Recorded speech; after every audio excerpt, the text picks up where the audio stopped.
मेरी ताकत का कुछ कुछ अंदाजा तो हो चुका होगा, और अगर नहीं हुआ ना तो आजमा के देख लो।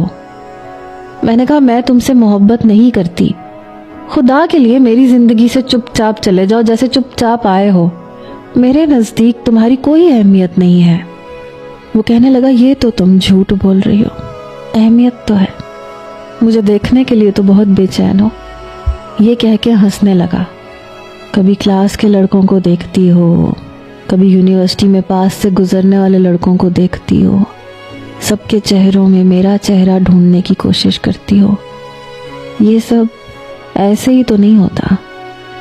क्या शख्स था वो। मैंने कहा तुम क्या पागल हो गए हो क्या, इतनी गौर से देखते हो क्या मुझे। मैं बुरी तरह घबरा के रह गई थी। कहने लगा लेक्चर सुनने के दौरान पेन बार बार मुंह में डालने की आदत है तुम्हारी। पानी पीते हुए अपने हाथ की आखिरी उंगली तुम गिलास के साथ नहीं लगाती बल्कि खड़ी रखती हो। परेशान होती हो तो अपने हाथों की उंगलियां चटखाने लगती हो। बात करते करते बार बार मुस्कुराने की आदत है तुम्हारी।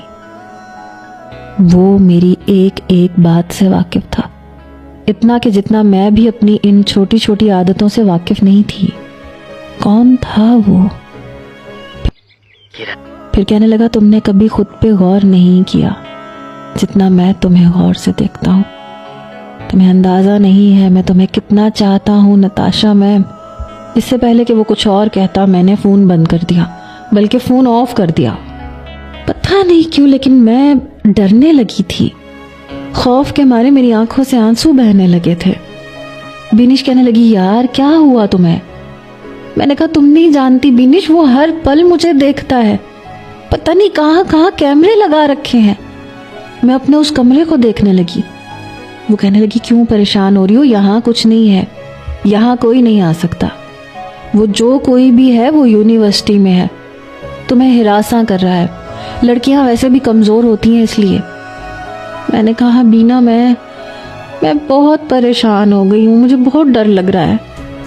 मैं अपनी सोचों में परेशान थी, बेहद घबराई हुई थी जब बीनिश के फ़ोन पर बेल होने लगी। मेरा दिल ज़ोर से धड़का। उसने फ़ोन उठाया तो जवार भाई का था।